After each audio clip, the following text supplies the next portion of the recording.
practical experiences would be able to encourage and guide businesses to integrate sustainability matters into all business practices dealing with the strategy, finance, operation, and communication. In these directions, the new capacities are required by the professionals in order to discharge their responsibilities more efficiently. We at the Sustainability Reporting Standard Board of ICAI are keeping no stone unturned to benchmark global best practices and take various capacity building initiatives. With this, I thank you and I welcome you all once again, and I request our chairman of the SRSB, Sri Sanjeev Singhal to address all of us and take the charge of this session. Thank you very much, Durgesh Bhai. Durgesh Bhai and Rohit, I'll request you to kindly keep on mute till the time you're speaking. Very good evening to one and all present. It's my pleasure to welcome you all to the webinar on Audit and Assurance of Sustainability Report, Key Issues and Applicable Standards, organized by the Sustainability Reporting Standard Board of ICAI. I'm joined by my co-chairman, Sri Durgesh Kabraji, Central Council member from Mumbai. And we are fortunate to have a very elite panel of speakers who will share their insights and perspective on this very crucial topic of Audit and Assurance of Sustainability Report. This is the first webinar on this topic by ICAI ever. Our panel has a very good mix. Panel has CA Rohit Agrawal, General Manager, Corporate Finance, Indian Oil Corporation Limited. Welcome, Rohitji. Mr. Shikhar Jain, Principal Counselor, Corporate Sustainability Management and Reporting, CII. Welcome, Shikhar. CA Prateek Shah, Partner with Deloitte, Heskin & Sells. Welcome, Prateek. And Mr. Shailesh Tyagi, Partner, Climate Change and Sustainability Services, EY India. Welcome, Shailesh. Thanks. Sustainability reporting is gaining momentum year on year due to stakeholders' ever-rising demand for more transparent and better communication regarding their sustainability practices, initiatives, and performance. While sustainability reporting is increasing, assurance is not keeping pace with the same. I believe issuing a sustainability report is good, but not sufficient enough if an organization wants to gain credibility and trust. In fact, even for the Sustainability Reporting Award that the Institute gives, assurance has a good weightage for the same. Reporting quality related to the environmental and social impact of all business operations is equally important. Assurance is an essential step for those organizations that want to increase confidence in the quality of their sustainability content, data, and processes portrayed in a report. Assurance provides an independent third-party view of the thoroughness and relevance of the sustainability systems and approach. Besides strengthening credibility of reports with the external audiences, assurance also strengthens credibility of reports for the internal purposes, such as assuring managers, executive, and board members that they are doing the right thing. Moreover, the entities can engage in quality management decisions that go beyond the bottom line and have a highly engaging dialogue with the key stakeholders, both internal and external to the organization. As chairman of the board, I would like to present the initiatives taken by the board with the help and support of my co-chairman, Durgesh Kabraji, all the council colleagues, special invitees and co-opted members on the board. Sustainability Board has undertaken various activities so far since its inception on February 12, 2020. So it's about 14-month-old board. Release of the world's first ever Sustainability Reporting Maturity Model version 1.0 with an objective to bring out a comprehensive scoring tool based on report of the Committee on BRSR, issued by the Committee on BRSR, contributed by MCA. And we are keeping a global webinar on this same topic on 23rd April. Kindly join us. Second, development of thought leadership research paper on integrated reporting along with IIRC. Developing a publication on SDG. First volume was released last year. Second volume is about to be released now. Developing the background material on BRSR. Release of the corporate film on simple steps that each one of us can take to make our planet sustainable. Then, with a view to develop interest of members in SDG, we identified champions of SDG based on the UN Fund quiz on the same. Board has successfully conducted 3 batches of the 5-day online certificate course on BRSR, and 4th batch is commencing on May 8, 2021. The first exam of the certificate course has already been conducted and 111 members have qualified the same. The board has organized various webinars on various topics such as journey towards integrated reporting, world of opportunities for chartered accountant in sustainability, BRSR and SRMM. Board is striving for much more. Various initiatives. We want to now focus on formulating the social audit standard, which will help the NGOs which will get listed on the social stock exchange. And this year, we are expanding the scope of the Sustainability Reporting Awards from 3 to 10 awards and organize training programs for board members to equip them to embrace ESG and BRSR aspects in management of companies. Coming back to the topic of today's webinar, I would like to reiterate the fact that accountancy profession has a critical role to play towards evidence-based decision-making, reliable information gathering, and consistent as well as comparable non-financial reporting. I urge all the members to upskill in this emerging field, which is the future of corporate reporting. Friends, SRSB has issued Standard on Assurance Engagement, SAE 3410, few months ago. The standard focuses on greenhouse gas emissions, and it's equivalent to the international standard on assurance engagements 3410. SAE 3410 deals with assurance engagements to report on an entity's GHG statement categorized as reasonable assurance engagement as well as the limited assurance engagements. We also have the guidance note on report or certificates for special purposes issued by ICAI, which is an umbrella document for assurance engagement other than audits or reviews of historical financial information. Now I'd like to give a brief on the key highlight of the standard and the guidance note on report or certificate for special purposes before we commence with our panel discussion. Friends, what is sustainability? Sustainability is meeting the needs of the present without compromising the abilities of future generations to meet their own needs. There are 3 interdependent components of sustainability: economic development, social development, and environmental protection. And I believe the focus has to be on profit, people, and planet, the 3 Ps, rather than the profit alone. Profit denotes the economic performance, planet denotes the environmental performance, and people denotes the social performance. Why sustainability reporting is important? The value of sustainability reporting is that it ensures organizations consider their impact on sustainability issues and enables them to be transparent about the risk and opportunities they face. Sustainability reporting helps an organization and its stakeholders to understand linkages between functions, operations, resources, and relationships. It helps investors and other stakeholders understand an organization's past performance, current performance, and future resilience. In fact, increasingly, investors are now asking for ESG disclosure before they commit an investment in an organization. There are many global drivers in sustainability reporting with global commitments and regulations, proliferation of civil stakeholders, climate change risk, and business risk. And today there are many reporting frameworks which are available. For example, GRI, CDP, SDGs, IIRC, DJSI, UNGC, etc. In fact, there are about 14 reporting frameworks which are available. In 2017, SEBI recommended top 500 companies should consider use of integrated reporting framework for annual reporting. And I think presently about 65 to 70 companies are doing integrated reporting. In August 2020, the Committee on Business Responsibility Reporting, constituted by MCA, recommended the new comprehensive framework for business responsibility and sustainability report based on the National Guidelines on Responsible Business Conduct, NGRBC. And your ICAI is one of the signatory on the same. BRSR is divided into 2 parts.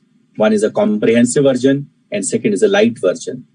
So the comprehensive version has been proposed for listed entities who are currently reporting BRR, basically the 1,000 top companies, and the light version is expected for the rest of the companies on a voluntary basis. In fact, SEBI on 25th of March 2021 has basically made BRSR mandatory for top 1,000 listed companies by market capitalization for financial year 22-23, and this will be voluntary for the financial year 21-22, and this will replace BRR. The new reporting requirements are expected to bring in greater transparency, and particularly if you look at the leadership indicators, I'll say there's an amazing piece of work that will help bring a lot of transparency. And these requirements, I am sure, will take a leap for better disclosure in the ESG space in India. Friends, there are many challenges with the quality of sustainability reporting today. The subject matter is diverse. There is no one structure of reporting. Materiality is vague. There is no universal set of matrices. Information may be subjective. There are varying systems of measurement, and there is lack of internal oversights or external checks in most of the cases. Hence, assurance of the sustainability report or the integrated report will help enhance quality of disclosure.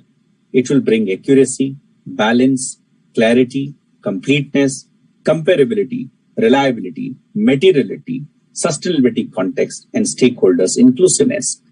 It will help improve trust, credibility, and decision-making of the stakeholder, and it will help improve the performance through better inputs for management decision-making and opportunities to align with the best practices in the world.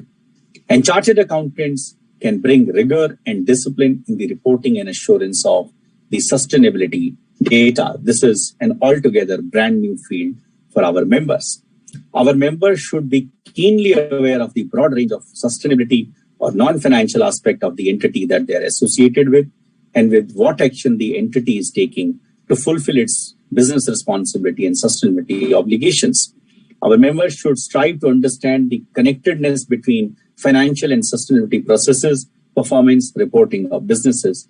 They should also familiarize themselves with the non-financial reporting requirement, especially the BRSR. They should inquire and assess the governance, policies, data management systems, and reporting maturity of the entity on non-financial aspect. And they should also equip themselves with the knowledge on assurance standard to provide high degree of credibility on the non-financial reporting. And let me tell you that we have today one assurance standard and one guidance note on the same. Assurance standard is named as SAE 3410. Its titled is Assurance Engagement on Greenhouse Gas Statement. Its standard equivalent to ISA 3410. And then we have a guidance note on report or certificates for special purposes. It's based on ISA 3000, International Standard on Assurance Engagements, assurance engagement other than audit or reviews of historical financial information issued by IAASP. Of course, the assurance standard applies on the procedure performed with respect to the GHG statement, other than when the GHG statement is a relatively minor part of the overall information subject to assurance, and the guidance note takes care of the balance aspects. The key highlight of the assurance standard 3410 are it's a risk-based approach, regardless of whether it's a reasonable or a limited assurance engagement. And the usage is that when the subject matter is the whole sustainability report, which includes a part about GHG, the engagement team is ordinarily expected to be undertaken by a multidisciplinary team. So it could be a chartered accountant plus a GHG expert. That may include one or more experts. And now ICAI has allowed multidisciplinary partnership firms. So that will help our chartered accountants a lot. And of course, the assurance provider should have sufficient assurance skills, knowledge and experience, and sufficient competence in the quantification and reporting of emissions to accept responsibility for the assurance conclusion. On the materiality, the standard says that judgment about materiality are not affected by the level of assurance and the level of detail that an assurance plan communicates to the client. Materiality will be impacted by the practitioner's perception of the common information need of the intended users as a group. And of course, the assurance practitioner should carry out his audit steps. He may provide reasonable assurance or a limited assurance depending upon the need of the organization. The guidance note takes care of the balance aspects. As I said, it focuses on basically the non-financial aspects. So basically now a framework has been provided by your institute, and you must make best use of this platform which is available and develop competencies on the sustainability reporting. As we understand that the opportunities in bank audit are reducing because of the merger of banks, so sustainability reporting is a new area which we should specialize into. And soon social stock exchange are also likely to come. So maybe that will be another area which our chartered accountant should focus on. With this, I would now like to move to the panel discussion that we have. And I'm happy to introduce two of the esteemed panelists. And I would request my co-chairman, Durgesh Bhai, to introduce the other two panelists. I have the pleasure of introducing Shailesh Tyagi. Shailesh is a partner, Climate Change and Sustainability Services, EY India. He's basically is driving the firm's ESG and responsible investment agendas. He has an extensive integrated reporting assurance experience, and his previous role, he led extensive work in IR space in Australia. He's also a registered greenhouse gas and energy assurance RGEA lead auditor by the Clean Energy Regulator in Australia. Welcome, Shailesh, on this program. Thanks, Sanjeev. Thank you. And then I am also pleased to introduce Shikhar Jain. Shikhar has been with us in many of the seminars last year also. He's a great supporter of ICAI. He's a principal counselor at the CII Center of Excellence for Sustainable Development. He has 25 years of experience as business sustainability expert. He has developed, implemented, and integrated various EHS best practices, enhanced compliances, and risk management framework for several top Indian and global firms. He represents CII in various committees and working groups of the BIS, Accountability, UK, and GRI, and has been involved with development of ISO 26000, guidance on social responsibility, GRI G4 guidelines, and AA 1000 SES on stakeholders engagement. Welcome, Shikhar. Thanks for taking out time. Thank you. Welcome. I would now request Durgesh Bhai to introduce Rohit and Pratiksha. Durgesh Bhai.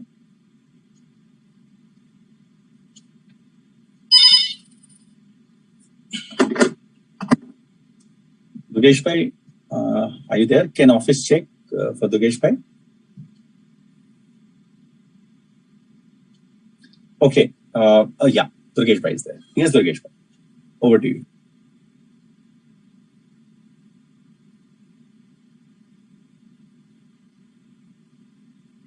It's indeed pleasure to introduce two of the speakers after our chairman has introduced two. So I begin with CA Pratiksha with the another panelist in this today's webinar. CA Pratik is the partner with Deloitte, based out of Mumbai, with our 19 plus years of experience in professional services, formed with 2 years of corporate experience in manufacturing, mining, automobile, and IT sector. He leads the integrated reporting practice and also works on various sustainability assurance engagement. With this, we welcome CA Pratiksha to this webinar. Thank you, Gabaji. Thank you. We too have with us today CA Rohit Agarwal ji. CA Rohit Agarwal is currently working with Indian Oil Corporation as General Manager, Corporate Finance, with more than 23 years of experience, including almost all areas of finance and corporate function. He also played a vital role for Ind AS and SAP BPC implementation in the company. With this, I present before all of you Rohit Agarwal ji. We welcome Rohit Agarwal ji to this webinar. Thank you, Durgesh Bhai. Thank you, Durgesh Bhai. Thanks a lot. With this, we would now commence our panel discussion. And I would, while asking the first question, I would also request the panelists to share any opening remarks that they may like to have. My first question is to you, Shailesh. Can you please provide a brief overview of the sustainability report assurance engagement and also your perspective on the difference between limited assurance and reasonable assurance, and any opening remarks that you may have. Over to you, Shailesh. Well, thanks, Sanjeev. Everyone can hear me fine, right? You can hear me fine, Sanjeev? Yeah, thank you. Look, in terms of my opening remarks are essentially, I come from a very strong compliance culture, whether it's for National Greenhouse Gas Energy Reporting Framework, where there's a requirement for companies to report energy consumption, energy production, and greenhouse gas emissions in Australia, or it's around the ASX requirements around sustainability. Now, on the back of it, whether it's ICAI 3410, looking at greenhouse gas statements assurance, or applying ICAI 3000 there, that was routine for companies to go through the exercise. Now, the question around limited and reasonable assurance, of course, was dependent on a variety of factors. But look, my perspective when it comes down to sustainability assurance, stakeholders are driving it, including consumers, employees, now investors, regulators. They all are demanding that organization improve their sustainability performance. Now, an organization is expected to report to its stakeholders on an array of sustainability information so that they can assess its sustainability performance against legislative requirements, voluntary standards, and industry peers. That's driving a lot. Now, increasingly, it is also expected that sustainability disclosures will be subject to independent assurance. So that's where the push is coming. Now, leading organization, if you look at, they focus on their sustainability strategy and reporting through material issues, all right? And they look at what are those material issues that could affect the organization's ability to create value over the short, medium, and long term. This is particularly relevant given the focus on integrated thinking through IRC framework, right? Around monitoring, managing, communicating the full complexity of the value creation process and how this contributes to success over time. Now, look, failure to focus on material aspects of sustainability performance, in my opinion, and I have seen, it leads to wasted effort and loss of credibility, right, with stakeholders. And it's very important that the reported information is relevant, reliable, and sufficient. So in terms of independent assurance, coming back to assurance, it becomes an integral part of companies' sustainability journey. Now, assurance demonstrates that it is a clear commitment to managing their sustainability agenda, improving the overall trustworthiness of disclosures, and giving confidence that their sustainability report has been prepared in accordance with accepted standards. Now, assertion process drives improvements in the reliability and quality of management information systems, right? Report preparation, processes, and disclosed information. And the whole concept is it aids in decision-making in the implementation of strategy. Now, when we look at these assurance engagements, we chart out a sustainability assurance journey, that fits the needs of the individual organizations, sustainability management and reporting journey. We apply a risk-based value-adding approach according with the ICAI 3000, right? And the concept is to provide independent assurance. It can be greenhouse gas and energy data. It's metrics and processes across all sustainability issues, and the application of standardized guidelines such as Global Reporting Initiative or even A1000 principles. Now, second question you asked me, Sanjeev, is around difference between limited and reasonable. Look, in terms of, let's take reasonable assurance, right? I mean, so it basically, reasonable assurance conclusions are framed in a positive manner, right? For example, based on the procedures performed, in our opinion, the management assertion on what is the subject matter is properly prepared. So it's a positive statement. But look, this type of assurance is achieved when the risk of a material misstatement of the subject matter has been reduced to a low level, right? Now, to achieve this, when EY or we conduct extensive procedures and select large sample sizes, we obtain sufficient evidence to confirm whether the subject conforms to the criteria. Very important. And look, the way we look at it, we understand the internal controls in place for preparation of subject matter.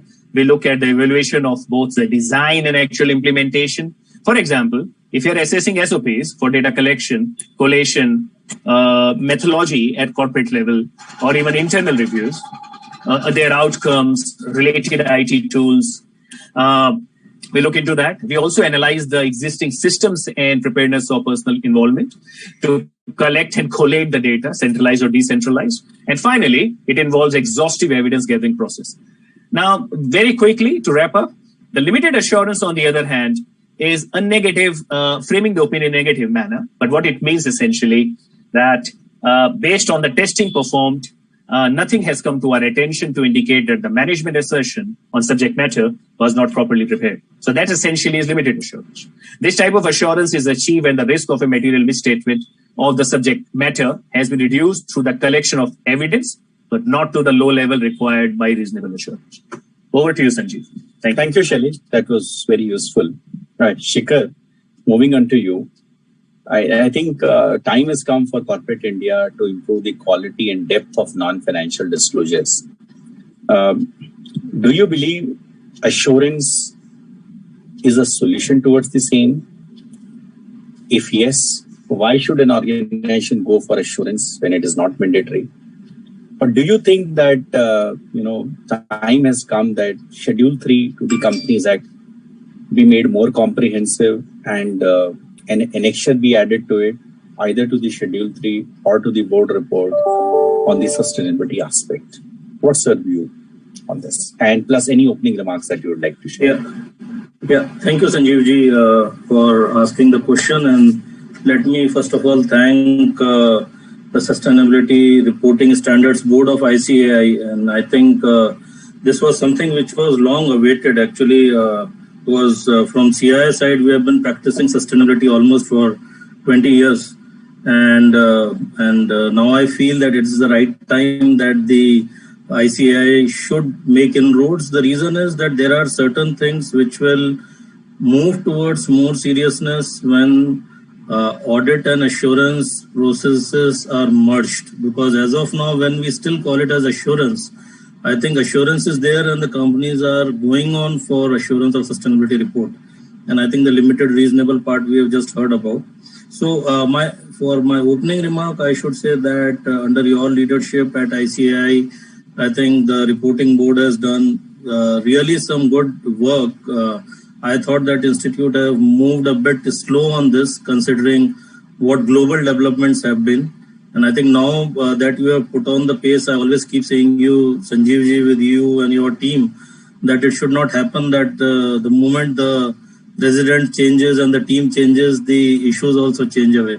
So I will request ICAI to keep the board torch bearing the complete thing that you have started. So that's something. So that's why, Shikhar, I have continued with the responsibility for this year. So team is saying myself and supported by Durgesh. Okay, so I think that is a good news for us, that at least the board itself is sustainable for short, medium and long term. At least that is more important for the continuity part.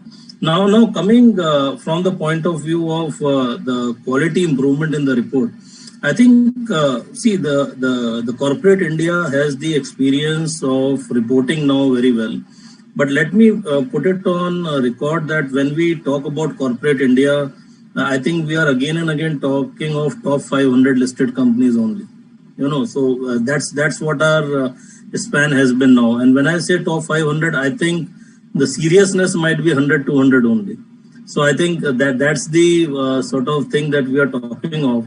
And I think we have to deep dive through your various chapters of ICAI, and let not it be only staying in Delhi, but through all your chapters, you have to sort of take it further. Now, as far as the seriousness in the quality part and all is concerned, what is important that I feel still, and before this meeting also, means it's my day-to-day job of doing advisory and consulting on all these matters. What I was just typically seeing two datas of an organization, which I think the accountants have to now also look in, and that's where the importance is. I'm not that much convinced as a practitioner from assurance point of view, but there needs a bit tilt towards the auditing.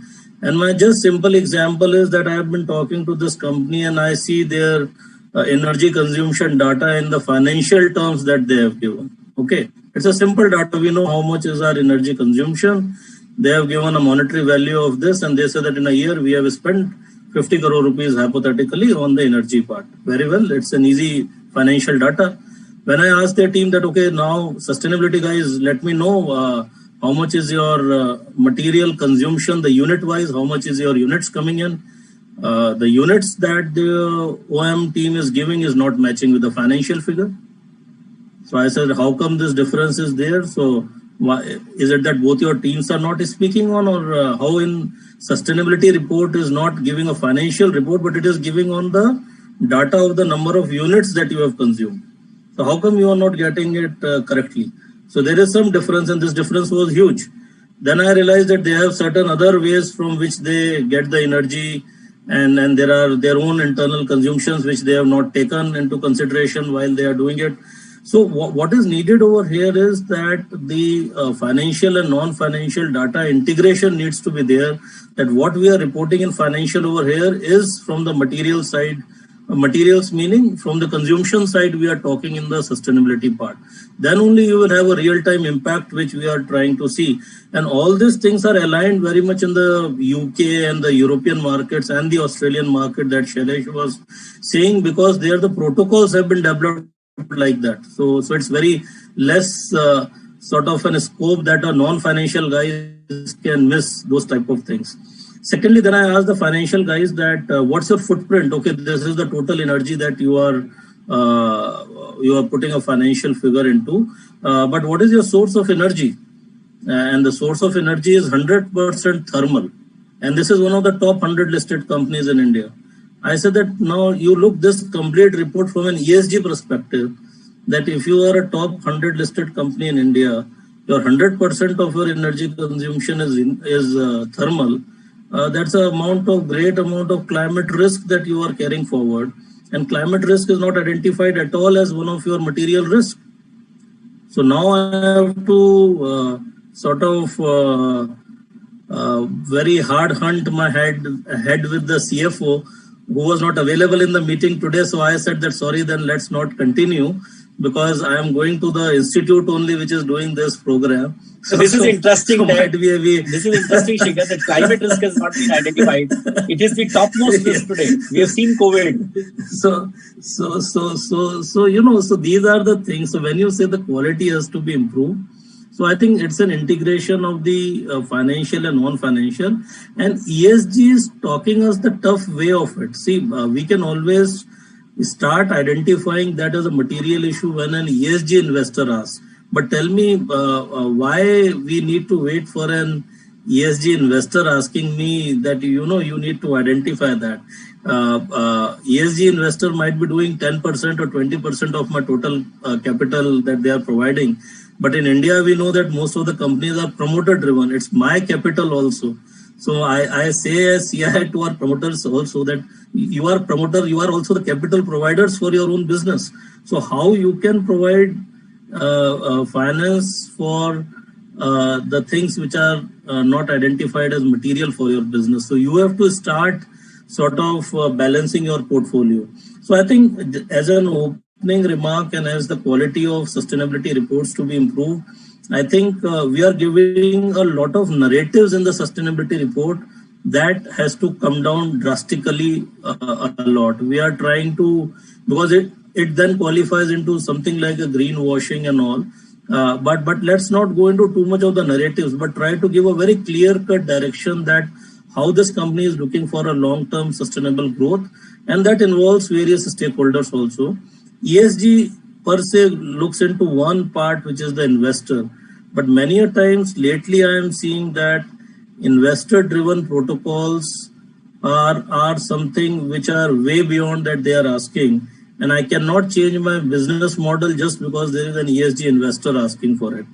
And third thing, very important, Sanjeev ji and Durgesh ji, from ICAI point of view is that somewhere when you are preparing these norms for auditing and assurance for sustainability reports and all, please make the Indian auditing firms report to be acceptable, because I am seeing this thing in the ESG part that means almost at many places we have been thrown out, and they said that our consultant from UK is now going to come and verify this report, because in India there is no equivalent standard which is available. So that then means is. But now we have the standard, Shikhar. Yeah.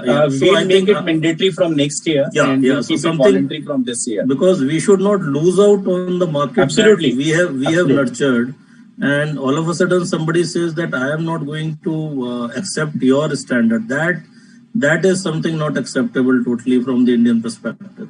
So I think these are my opening remarks. We go along as... Thank you, Shikhar.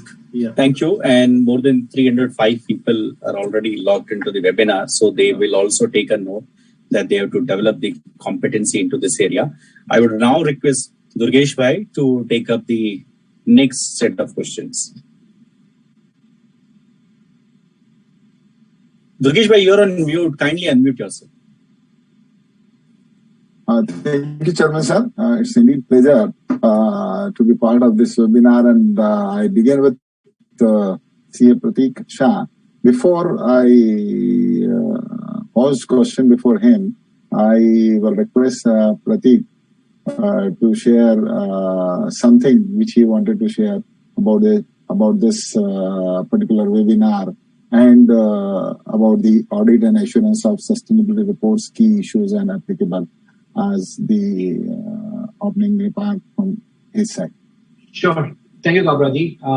First, I want to congratulate Chairman Sir and yourself. I think it has been a phenomenal journey in the last 14 months that has been undertaken by the Institute under your leadership for this board. And I think if you just think differently from a world standpoint, a 1.3 billion population country has enormous amount of capacity and responsibility to address to the world and global requirements in terms of sustainability. And I think this steps taken by you are really going to drive that significantly for us. I heard about Sanjay saying that there are the awards for sustainability have been now pushed from 3 to 10. And that's only going to encourage people to adopt these standards, not just in form, but in true spirit.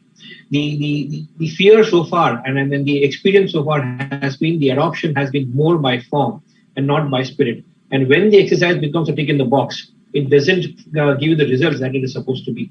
I'm sure the steps we are taking, the assurance, if it's made sort of mandatory, and then if it's pushed to the board, and then people start seeing it differently, the outcome of this is going to be tremendously different, and the impact it will have on our country and the world is going to be acknowledgeable. So I think thank you for taking the steps, Kavraji. This is, I think, the first comment I have to make on the entire effort by you and Sanjeevji. Over to you, Kavraji.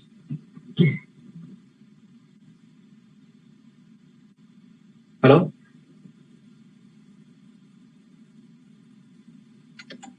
Durgesh Bhai, are you there? Yeah, I am there. Yeah. I think next question you can ask to Rohit. Yeah. I think in between some connection got lost, or I do not know, something has happened. So, Pratik, indeed, what you said is very right, and one has to take this in letter and spirit when you really want to report on the sustainability and sustainability standards. So, to begin with, what is broadly included in the sustainability reports issued by the Indian corporates? Interesting question. I think Sanjeevji alluded to this when he gave his opening remarks. As we know, there is no standard format or standard specific guidance given for this. So companies are actually following multiple guidances. I know the last I'd taken a call, there's around 400 plus standards giving guidance for issuing sustainability reports. Now, the ones which we have actually seen is the GRI framework which is being used, and GRI has a significant amount of. It was 3 years or 4 years back when they issued the GRI standard, which makes the reporting very, very comprehensive, and they have covered guidances and disclosure requirements for almost each and every aspect of sustainability. Now, having said that, while GRI is the key important framework which is being used, there are various other bodies. If you talk about SASB, the Sustainable Accounting Standards Board, or we talk about the Carbon Disclosure Project, I think there are many, I'm just naming a few, but all of them have their guidances. And then based on what is applicable to a company, what end object they're looking at, what's happening in the market, what are the competition doing, they apply those different standards and come up with their reports. However, there is one common thing which we see in those reports is one, which is the stakeholder engagement, and second is identifying material items. I think once that is done, the report is going around in these two particular aspects and covering those. And why these are important? Because if I take an example of a financial industry, for them, the stakeholders could be the customers or their entire financial ecosystem, and hence they are more concerned about what is the climate impact of what those entire ecosystem is doing. At the same time, when we talk about a manufacturing industry, their main stakeholders could be the suppliers. And then the issues could turn up around how are they taking care of their employees, are they using child labor, what are their waste management policies, what are they doing for water management. I think hence the identification of stakeholder is the most important, what we see is common across all the reports. Once this definition has been done, the report revolves around this, and based on, if we talk about GRI, based on whether they are using the core report or the comprehensive report. In the core, they talk about the key KPIs, and in the comprehensive, they have to cover almost all KPIs that are applicable, the report drives. All in all, I think the key elements which are covered is the message from the leadership, what we generally call the tone from the top. That's a very important aspect of the report. Stakeholder engagement, the identification of stakeholders, how are they identified, how are they critical. That's an important element of the report. Then the second part, what is the material assessment? And I think it has been discussed so far in the last 45 minutes that materiality is going to be the most important judgment coming in. What is material for me may not be for you. So hence how that has been determined has to be established in the entire report. And then identify the risks around those material topics and their action plan. And then last but not the least are the KPIs and the disclosures around ESG. So this is what we generally see in a certain report. Having said that, we are recently also seeing some change in the stance, and I think Shailesh mentioned about and even Mr. Shikhar Jain talked about the IRC framework. We are seeing some companies coming up with integrated report, and in that report, they are dovetailing the requirements of ESG in terms of the capital which are used, and then embed the sustainability report in that. So again, all in all, there are various formats, but the key elements and the key structure of the report remains same around the elements of what we talk about stakeholders and the key material items that they need to disclose. Great. I think the stakeholders engagement is the most important thing which is required to be included in the sustainability report, as you say. I would here also would like to ask you why it is so important here in the sustainability report from the stakeholders' point of view and the regulatory perspective. As you said that stakeholders engagement is very important, but why it is so? So I think there are many reasons. If I can just talk about a few that come to mind, the top 4 or 5. One is increased recognition, trust, and credibility. I think one of the moment you get a such a report assured, the most important message the management will send out is that we take this very seriously. It's not something that we are coming up with and we wanted to see that, but what we are coming up with has been tested by an external agency, and we are giving you that report, which is probably more creditworthy and hence would lay a lot of weight in what a company is doing. Second is most important is stakeholder communication. The moment you have assurance build up to the report, the people start believing in the report much more comprehensively, and most importantly, it adds an element of third eye view. So the management could be seeing their business, their stakeholder engagement differently, but the moment, and I think Shikhar Jain alluded to the point in his discussion, the moment you ask a question from a third party, it probably broadens the angle. And that could be very helpful in the stakeholder engagement definition. And that's probably for me the second reason. Of course, improved board and CEO engagement. The moment you have numbers, information which is validated and supported by even global elements, the decision making becomes much more easier for the board and the people and those who are charged with governance. And that could be a very important element. Thirdly, I would probably say it reduces risk and increases value. I don't need to emphasize more on this.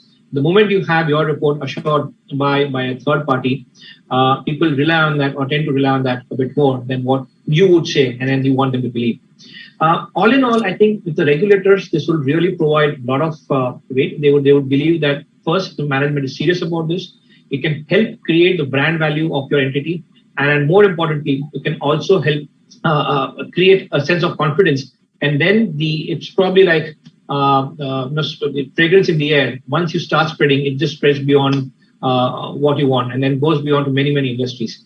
I think this could be the important elements that I can think of, Kabraji, for the benefit of getting this report assured. Great. Thank you. So, in all, that trust, value, and there is going to be less risk.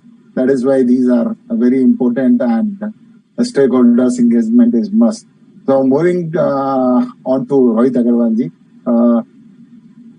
do you believe that the assurance of sustainability report improves the quality of sustainability report by an entity? And if so, in your opinion, how does it add value to the non-financial disclosure by an entity? This is a question for you. But before this question, what I would request, if you would like to share anything else beyond this on this subject, you are welcome to share your thoughts first, and thereafter you can take up this question. Thank you. So let me share some of my thoughts related to this question. And as I'm coming from industry, let me put up a practical case to amplify why what is this all about. Sanjay Bhai talked about 3 P: profit, planet, and people.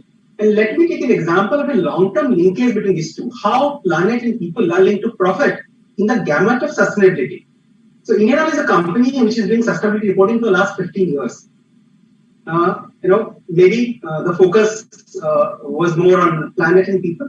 But after 15 years, how that profit has turned, how that focus of planet and people has turned into profit over a period of 15 years, some insights of today. We started with zero discharge. What we got? Because of zero discharge has become a policy, we started working around business models around it. What we are at today? We are at lower fresh water intake. Oil recovery from discharge is higher. So yields are higher. The water consumption are low, so the input costs are lower. So that's straight profit. We talked about, because it's a natural resources, finite resources, heavily imported, the volatility with exchange and commodity is high. So the dependency has to be reduced. That was the issue. So what we are today? So, used food, gas can be extracted, ethanol can be extracted, the food that is wasted. And that's a workable model. 300 LOIs have been issued to third parties who will only supply at a predetermined rate, and their model, their factories will run profitably. And then used cooking oil, biogas can be determined. So these are working business model. What will it do? It will put less pressure on the input. The foreign currency, there will be stability in foreign currency. It will put less pressure on the fuel, the crude. So there will be lesser volatility there. And then there are working models in and around for other industry to put in. So that's 2P on P. Few more examples. Energy efficiency was a requirement because was a requirement around this planet related issue. What has it turned? In our case, 1% turns around to 3,800 crore. So if the energy efficiency, the fuel and loss is reduced by 1%, that translates to 3,800 crore. And the initial 10 years has yielded more than 0.5%. So that's 2,000 crore plus.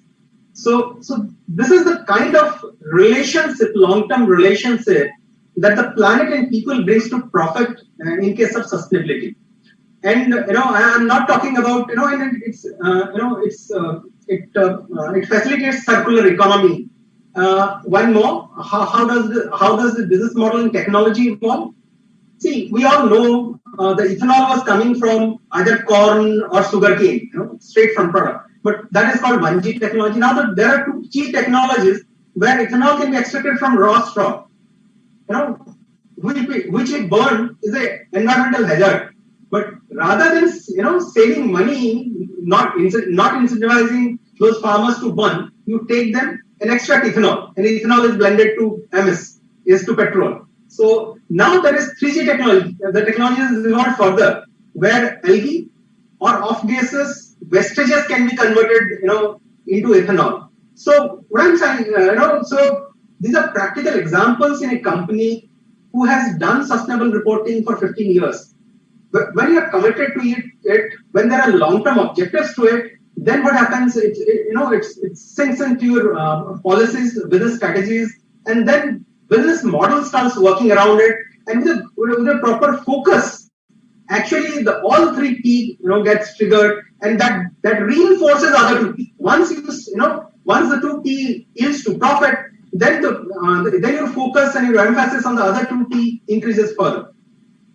Now coming to the specific question, Durgeshi, on the quality. So I feel the insight dwells a lot into what is the quality per se of sustainability. Now the report, I'll say the report has 2 quality aspects. One for the users. Once you have assurance, the users, the multiple stakeholders, their view is altogether different. The reliability is different. The confidence is different. The users, can be done for now multiple things. Even for government, regulator, policy makers, those are different triggers. But more than that, what I'll say is the process for the company itself, and that is that for which I narrated that 15-year journey, is that when you go to a quality review by third person, what it gives is the assurance outcome. But the process of interaction between you and your third party, the assurer, the person who is giving you the assurance, those quality interactions yields you all this. So these interactions forces you to rethink, brings in strategy with you, and those are much more than the assurance piece that you get, which is quite valuable to outsider. So for me, the quality aspects are broadly both are very empathetic. One to the stakeholder, for which has multiple users, but for the company itself, which can derive great value out of this. Thank you, Kaval. Great. So you have with the examples which you have narrated, a lot of examples with that you have tried to explain. One more questions to you. What are your views on the trends vis-a-vis demand for assurance of sustainability reports?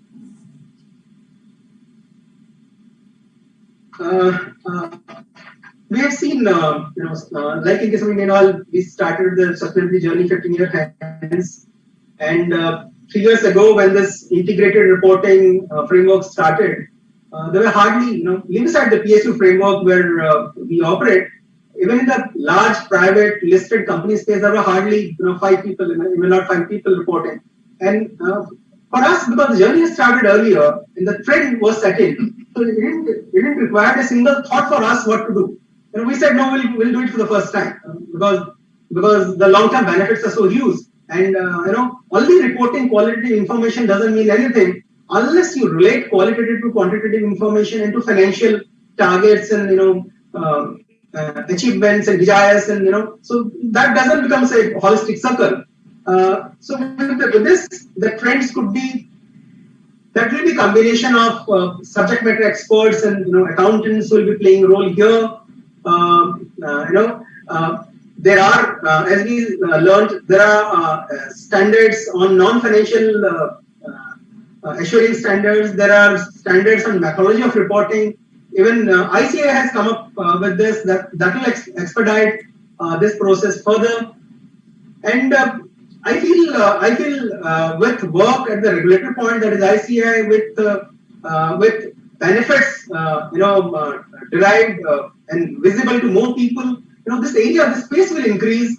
And this will increase beyond large companies. This will go into smaller company, every company. And with this visibility, more and more people will come to this space, and this will be an enlightened area where more innovation will happen. So actually, this sustainability, which starts with planet and people, I feel will become a true profit deriving scenario as well going forward. Thank you, Rohitji. Indeed, we are trying to build the capacity of our members through BRSR certificate course, which is being started by the board. Now over to Sanjeevji. Sure. Thank you, Dugesh Bhai. And it was an excellent insight by Rohit and Prateek. Shailesh, one of our members has asked a question that is sustainability reporting beneficial even for an unorganized MSME sector?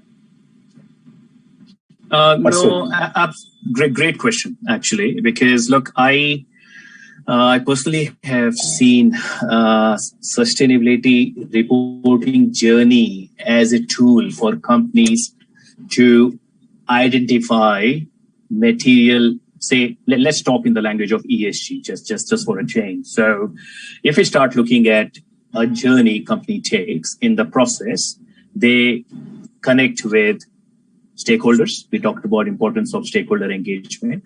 They go and understand, they go and talk to internal stakeholders, say X-axis. They go and talk to external value chain stakeholders on Y-axis to understand what's material for them. And nowadays, they have started looking at through the lens of impacts. It's not just how much efforts you are making, what real impact you are taking. And that impact can be quantitative, can be qualitative. But nowadays, we have integrated profit and loss work done by a lot of people. So these companies can really go on a path to use the journey as an example to, one, identify material aspects.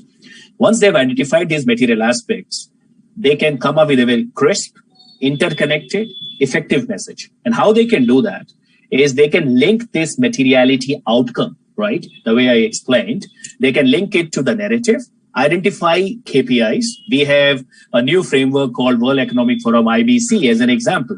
And as we have just discussed that there are myriad of requirements, right? Reporting requirements.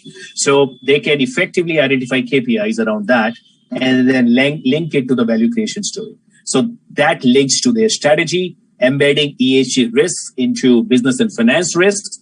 And the disclosure is just an outcome. So that's my view, Sanjeev. G. Right, Shailesh. One more question to you, Shailesh. One of our members has asked, how will an assurance provider verify report data? Because there is data on rural and social development, biodiversity, and the environment. So as chartered accountant or as assurance provider, who can be non-chartered accountant as well, how do you verify this data? Yeah. Look, in terms of when it comes down to the verification approach, right? So I guess different people have different ways of doing it. But then if you ask me, the whole concept, it's so important that look, the way assurance statement, we look at it, no matter who is doing the assurance, is a standard document, right? It concludes that the correct representation of information in the underlying sustainability report of the company, right? The statement, right, is not meant to highlight the best practices, right? I'm just giving one perspective there. But then they think about the quality of the assurance report. But look, at the end, we follow a set process as guided by ICAI 3000, right? We understand the entity, right? We understand the other engagement circumstances based on entity prepared and more widely available information. We apply our competence and of course our judgment and professional judgment. Skepticism, behave ethically, so I always go back to the basics there.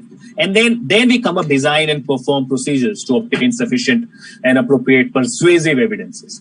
So I'm very particular that we have to go through those approach.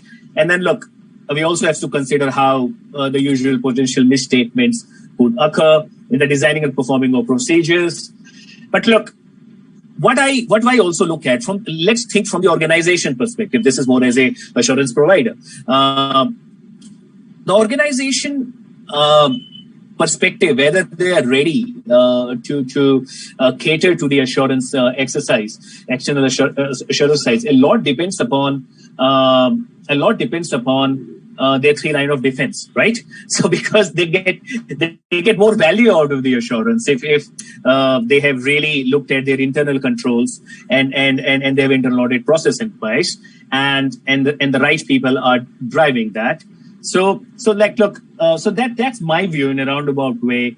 And of course, as assurance provider, we will look at where the misstatements are material for the engagement. We reach our assurance conclusion at the agreed upon level of assurance based on the evidence gathered. So we do what we do, but the other perspective is that it's important for companies to look at it holistically and have good systems and processes in place. Yeah.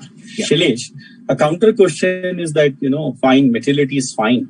But how will you, unless you have ascertained, how will you obtain even a reasonable or a limited level of comfort in the numbers or data reported on rural and social development, biodiversity and environment? Sure. Look, no, so sorry I missed that part. Sorry, Sanjeev. Thanks for reminding me. Thank you. It's essentially, look, what's happening now, and we mentioned biodiversity. So what's happening is on the social impact, biodiversity, I always have a saying that if I can provide limited assurance, I can provide reasonable assurance, right? It takes more efforts, right? It takes more efforts. It takes more efforts on both the parties. And what's really happening in the biodiversity, a lot of our clients, as an example, they were looking at TFND, applying some new frameworks which are upcoming. They were looking at the whole SROI, the concepts. But look, when I look at the assurance, I look at the data, right? And if there's a data, we just go back to the audit trail. Now, some of the things though I have seen, this is a great question, because sometimes clients, employers to provide reasonable assurance, and halfway we realize that they're not ready for it. They're not ready for reasonable assurance. But I say, no, you're not even ready for limited assurance. Because if you're ready for limited, you'll be ready for reasonable as well. It's more efforts. So then we, of course, take the path of assurance readiness and then really look into the information companies are providing. What is the source of it, right? So I'm talking about, it's a principle-based approach or it's their own approach. So that at the moment, I give you a different example here. I do a lot of work around green bonds assurance, right? And that's where a lot of effort is going more towards agreed upon procedures, right? Because that's where they get more value and the cost is down as well. So I think that's my answer, Sanjeev. Sure. Thanks, Shailesh. Shikhar, would you like to add any other perspective on the same question? That as an assurance provider, how do you verify, report data on these elements? And, particularly chartered accountants have not been doing it in the past. If there is a question on that, this has been the social impact. This has been the impact on environment. This has been the impact on biodiversity. So as a chartered accountant, as an assurance provider, are there some ways and means to draw comfort on the data on which they are providing a report? Yeah, see, typically what has happened all these years is that there had been a typical financial auditing going on. Okay, so so the companies are used to the number auditing. Okay, so the example that I was giving for the energy company, means for a company not knowing their energy part, why assurance is also becoming important is, I will give you another example. And that was as recent as yesterday. Okay, I asked the costing guys in the organization. They are the cost accountants. I have no sort of anything on the profession side. But these are the departments not talking to each other. I asked them that, okay, can you let me know what is your environmental cost? Where do you build up your cost in your product or service? Now he says that, sir, I don't know. We do not have any of these in our costing thing. We do not know what is an environmental cost. So what is happening with the assurance thing is that in order to develop the confidence, assurance is against the disclosure that you are doing But I think the systems and processes that has to be put in place, wherein one department start speaking to another, and they know that, okay, we are using, and this is a sophisticated company using best type of air filters, best type of processes for air pollution control, water pollution, waste management, and things like this. How come you do not know the costing of this particular part? So what is happening is that we are trying to match two things, which in a way in IR they have tried to do, how the interdependence on various forms of capital is there. I think if somebody with good background of both financial and non-financial, as you are saying that multidisciplinary audits are allowed now, I think it will help the companies to just doing this interconnection. And once this interconnection is done by the companies themselves in the decision making, I think it will go a long way. And I think this is where we have to head start ourselves. Then this thing will come everywhere when we are putting into our capex and opex that, okay, are we talking of green capex or green opex, or we are talking of just buying out a old plant from somewhere and then just putting it into the systems and processes. Yeah, so assurance, in fact, if you really look at one of our auditing standard also allows us to place reliance on the use of the third party experts. So obviously we'll have to, just like we use the services of an actuary or a valuation expert. So here also we'll have to use the services of an expert. And I can tell you when it will come to say social audits, then obviously we'll have to use we have to take the help of the third party experts. Very well said. So Shikhar, another question. What? Sorry, you wanted to add something, Shikhar? No. Okay. Yeah. What is the role of top management and how important is that role in enabling and getting assurance of sustainability report of their entities? Because as of now, it is voluntary. Yeah. So I think as of now in India, around 120, 160 companies are doing both a combined sustainability report or an IR and all. So the market itself is very small as of now, 200 companies only, which can rapidly expand. So I think for top management, I think what they are looking for is not only the assurance statement, but I think there is another standard which we teach a lot, which is AA 1000 AS, which is Accountability 1000 Assurance Standard, which is out of a UK-based organization that brought out this particular standard. But because GRI never mandated any standard for auditing or assurance, but many assurance providers started using that assurance. And in that assurance standard, one thing is written. One is assurance statement, which is a public statement. Another is a report to management. And I think where assurance counts a lot is the report to management, where you can explicitly say to the management about the risk that you have foreseen as a part of your assurance process, which you cannot write in an assurance statement because that becomes a public document. So in the report to the management, you can show the actual mirror to the management that, look, these are the mistakes that you guys are doing. So I think top management anyhow will come on the board. Today we are selling top management these things from the ESG point of view because they still have that financial decision-making mode, which is triggering them this particular point. Whereas this point has to go holistically into the DNA of the business model. So I think top management has to be nurtured that why going green and why non-financial things are taking more over now. And we have seen that in the pandemic. And the biggest risk in India, what I have seen is the supply chain disruption. Means at times when we ask that how much do you know your supply chain, like we have know your customer type of thing. So when I say know your vendor type of a thing, you have so many hidden agendas over there. So I think these are the things that top management should be aware of, because these are actually the risks which have not been qualified as the risk as of now in the business language. And I think once the top management is aware of that, then I think our work is done. So that's what the trigger point the assurance guys have to do. That report to the management should be done honestly, or at least the presentation to the management should be done honestly.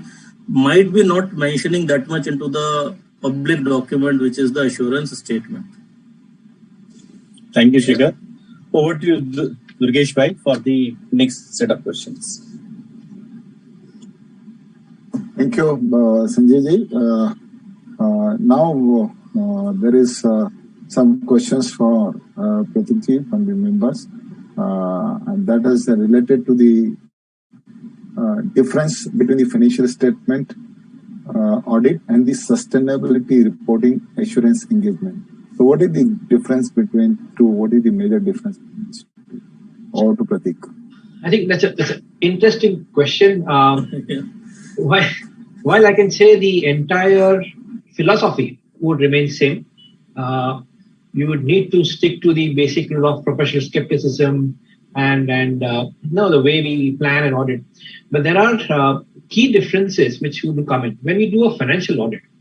Right, the numbers are in black and white. I think there are 35 standards. There is very specific guidance given by the Companies Act. In some cases, it could be the industry norms, for example, industry insurance, or we talk about banking, and then also in some cases from the stock exchanges. So the guidance is in that way limited. But as I mentioned earlier, when we talk about sustainability, there are more than 400 standards. And again, most of the companies would not be consistent on use of those standards. In the way some could use XYZ, some could use PQR. So that also makes it very, very subjective in terms of the application. The major difference is in the KPI, which is financial in terms of the financial audit. We talk about all the sustainability reports, they are mainly non-financial. And hence the use of estimates and judgments is also going to be very critical. The second larger and probably a very important difference is in terms of the reporting boundary. Now, when you look at a financial statement, it goes for the company itself or could extend to its subsidiaries, to its associates and joint ventures. I think that's and in some cases extended joint venture or extended trust or something. When we talk about sustainability and we talked about the stakeholder engagement, I think that world may not end ever. So there's a huge amount of estimate judgment to be applied where the impact of the company is. And that's where the entire challenge starts in terms of a financial statement audit and an audit of a sustainability reporting. Now, having said that, the use of estimates judgments, while it's there in the case of financial audit also, as I said, there are very, very clear guidance. Of course, there could be two or more views there as well. But the challenge in terms of sustainability could be much more beyond that. Now, also, because the financial audit has been matured over years significantly, the guidance available when you look at, you can probably go to the IASP or you can go to the FASB and you can refer to most of the material which is available in terms of accounting literature and how to audit those particular parameters. And then it becomes much more clear because in most of the cases, you will find some benchmark to follow on. Now, sustainability itself has been so nascent, has been evolving over the years. And every year there's a new challenge that comes in, which poses a very different challenge in itself. So the experience of people is only based on the best judgment. And I think that's where the challenge in terms of auditing a financial statement vis-a-vis a sustainability report comes in. It's great. I think you explained in a very nice way. Now I move to Rohitji, and there is a question for Rohitji from the member. How should an organization prepare for an assurance engagement on its sustainability report? Thank you, Yogesh. Again, here I think some of the things that will be of interest while creating this assurance engagement would be items like greenhouse gas emissions, climate change, relevant to the specific industry, that company is preparing this. The stakeholder community, the geographical location, etc. There will be some key areas, and maybe they will make that engagement based on items like, associated risk with element of sustainability report, complexity of elements of sustainability report, past experience of the organization, and all these will depend on the type of assurance engagement that they would like it to be. And again, nature, scope of assurance engagement, qualification of the member of the team, what constitutes that team, timing of engagement that will be critical, various methods and technologies obtained to used to obtain evidence, and that will help to find out the practitioners who will be doing this job. Then the resources that will be required that has to be made available would be the agendas of the meetings, board meetings, risk reports, supporting documents like vouchers, bills, etc. Because those are critical for the team, for the firm to do it. So I think these will form the base based on which an organization can decide, an assurance engagement, prepare based on this and assurance engagement. Great, Rohitji. You have explained the various items and various things which should be there. With the help of those things, the organizations can be prepared.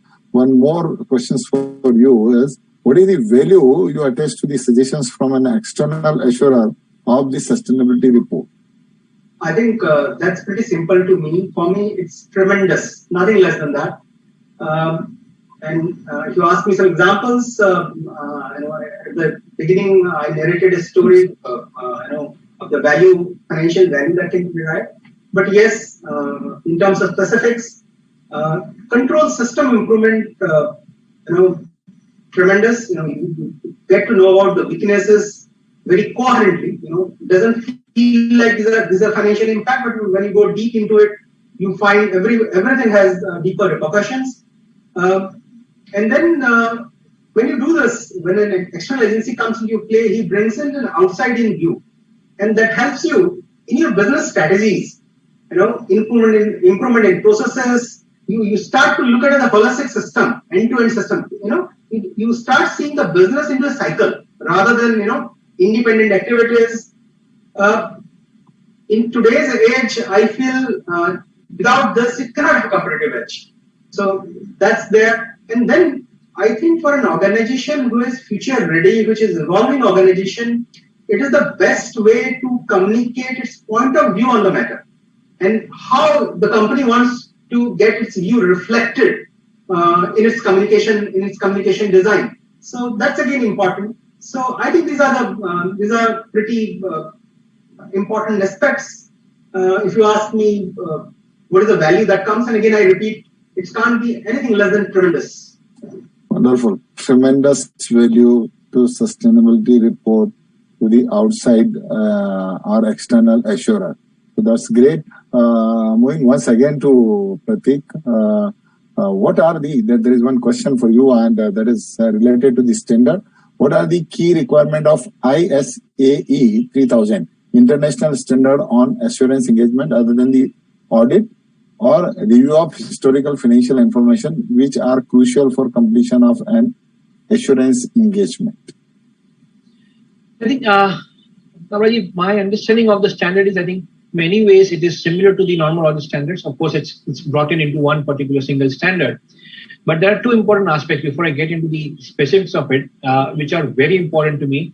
And that's where it becomes onerous for us chartered accountants to apply the standard. And then probably those two paragraphs which start the standard, and I would say they are the preamble to the standard, make it very important for us to ensure that we are not just adhering to the standard, but we are adhering to the entire gamut of requirements around it. So the two parts which are there, one is the requirement of ISPA, right? The code of ethics for all professional accountants. I think that's one of the key requirements of the standard, that while the other requirements you need to do while before the engagement, during the engagement, and the end of the engagement, but there needs to be a overhanging, probably in today's world, the word is very, very, very good to understand the balloon around the engagement and the practice. How do you execute it? So I think those cover the important aspects in terms of maintaining client confidentiality, what should be the policies around, or how should you treat for contingent fees or independence. I think that's an important part to follow. The second piece, which is again very important, is in terms of having a requirement for ISQC1 for the firm of which the practitioner is part of. Now, these are many things which drive the firm level initiatives, the processes around acceptance and continuance of an existing client, when in what cases an additional reviewer should be added, what are the necessary capabilities that are required to execute such engagement. And I think the question before this, which went to, which was answered by Shailesh and Dr. Singhal also mentioned about it, is using experts. So we as chartered accountants probably are not capable today to measure what the carbon emission is, or what has been the water waste management done, or how it has been cleaned. So what has been the output or around that? So how do you rely on experts? Are you capable of doing it? So those are the ISQC which has been included, and these two are to me the most important part. Apart from this, there are the regular elements of what you do pre-engagement, that is acceptance and continuance procedures. You also need to look at during engagement the planning and how are you going to perform. Planning is one of the very important steps in the standard. It lays a lot of emphasis because, and again, I go back to the base that there is no one route adopted by the second company that you are coming from. Hence, understanding where you are going, what is the end objective, and what is the ultimate objective of the company you're going to assure the report for is very important. And hence, planning will play a very important role. Professional skepticism is probably one of the requirements, but again, you need to maintain the distance between the skepticism and being a watchdog, but not going beyond that and where you want to go. So that line has to be drawn the way we do in audit. Judgment and assurance skills, again, that's a very important part. How do you apply those? Because the way I see assurance or any audit engagement, I see it very logically. I see probably you have an option. That option could have two ways, which way you take it, and then what would be the additional steps around that. That's the professional skepticism an auditor or an assurer gets in, and then that's why those skills are very important, which are probably explained in the standard again. What techniques are you going to use for the audit? Are you going to do a sampling? I think Shailesh talked about what is reasonable and what is going to be limited. Based on the scope of the audit, how are you going to distinguish between the extent of your procedures? What are the timing of your procedures? Whether you're going to go only analytical, whether you're going to do substantive. That's, I think, all the part of the entire process. Then again, monitoring subsequent events. Your job doesn't end at the reporting date. We generally prepare steps, even look at steps and events after the reporting date. That is something also which is covered in the standard. And last but not the least, the most important part, which helps you support whatever you have done, is the documentation. So the standard covers all these aspects. While we talk about an audit, all of this could be separate standards. ICAI 3100 covers all of this in one standard. But of course, we can use our experience as auditors so far and then apply this in the broader context. Last but not the least is in terms of the reporting, based on whether it's a reasonable report or a limited assurance, your reporting comes in. And the conclusion, which is last part of the report, will specify whether you're comfortable with what you're assuring or not. I think these are the key elements of the requirements of ISA 3000. Great, thank you. The crux of this is that the ethical values and the quality is most important. And if you imbibe these two in your assurance services of any kind, I think there'll be a lot of improvement in the reporting systems. So this is very important. Now over to Sanjeevji for having the questions with the other panelists. Thank you, Durgesh Bhai. Shesh, my question to you, in fact, one of the members, Vivek from Ahmedabad, has asked, BRSR assurance is not mandatory. Why should a company get an interest on BRSR? What's the advantage? Look, it goes back to the very basics, which I always talk about. Now, people get assurance for a variety of reasons. Now, whether there is a liability component as a director in the company, or whether it's ensuring the loss of reputation doesn't happen in terms of getting the information right. Now, it goes back to those basics, very simple, because if you start looking at the requirements, I can compare it to what's happening, say, back in Australia. I remember we came up with these requirements, 4 requirements. One was around jobs and competitiveness program. One was around emission reduction scheme. The other was around, of course, national greenhouse gas energy reporting. And of course, one was the ASX requirement for director's liability. Now, and that was voluntary, right? The assurance on NGR and sustainability report was voluntary, but in terms of the liability coming through the AS6 requirements on the directives, it was prudent for them to go for assurance. And then, of course, I mean, look, anything I'm going to put in public domain, it's important that you can take full ownership of it, you know. So that it goes back to those basics, Sanjeev. Yeah. Right.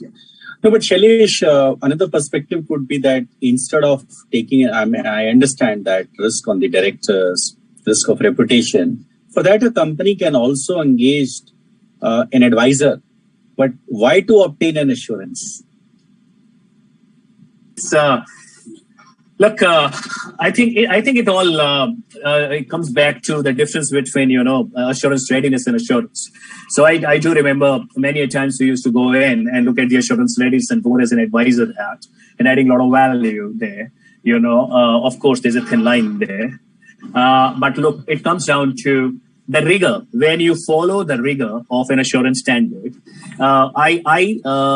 as much as I find assurance as a rigorous exercise, but I see that the value in terms of when you go back to the approach of looking at the criteria, when you identify the criteria, the way you go about applying the relevance, the reliability, the completeness, the neutrality, it's a rigorous process, right? And in the process, the way the comfort is provided, no way I have been able to do that through the hat of assurance readiness. And heaps of them I have done over the years.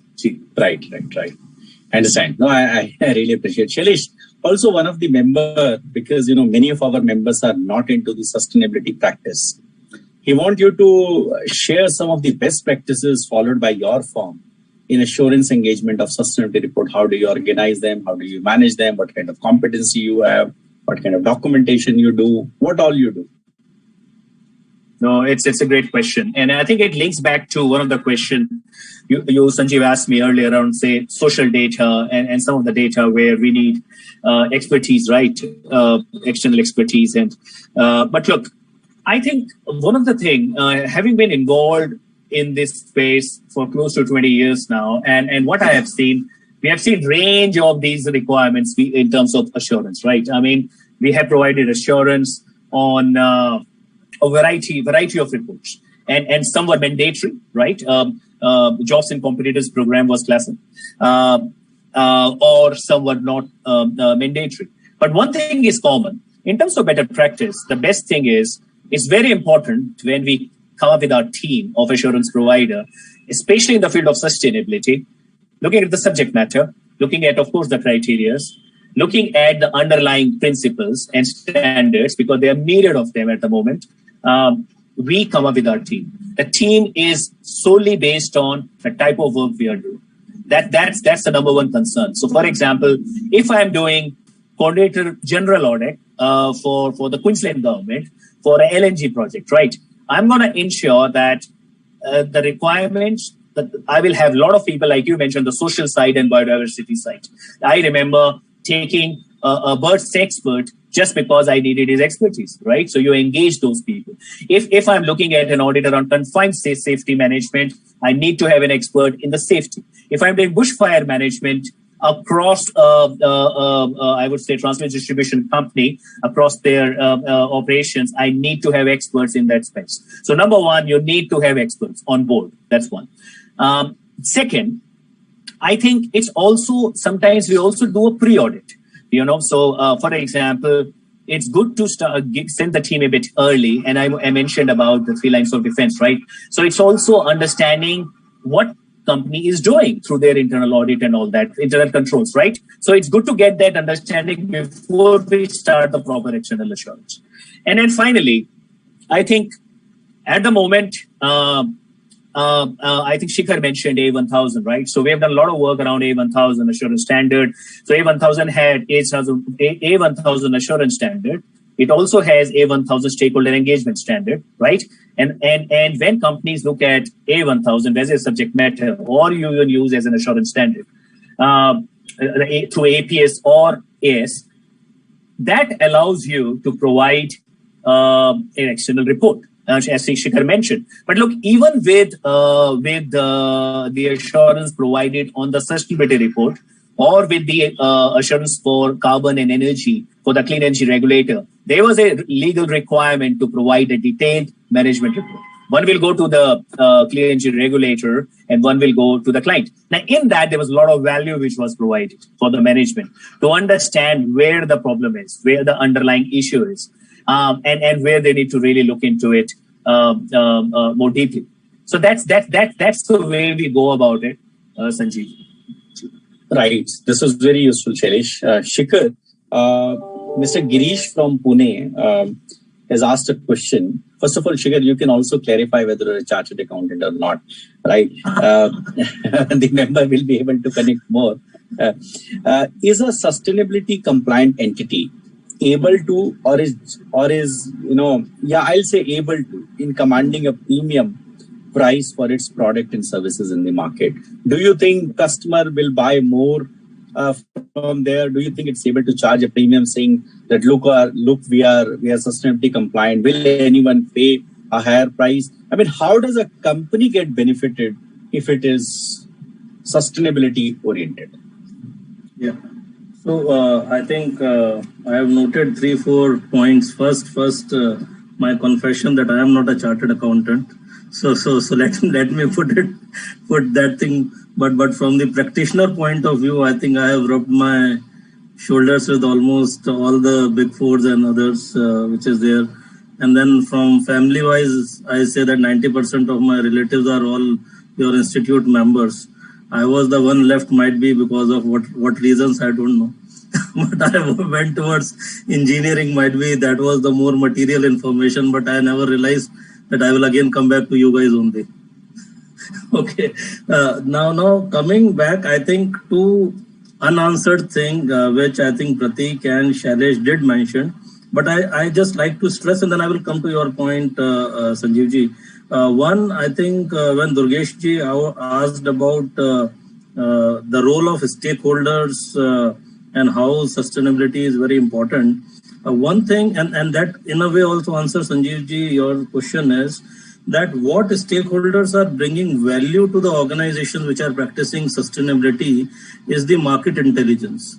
I think what Indian companies are not realizing is that there is a wealth of information available free for you when you do a stakeholder consultation in a very right way.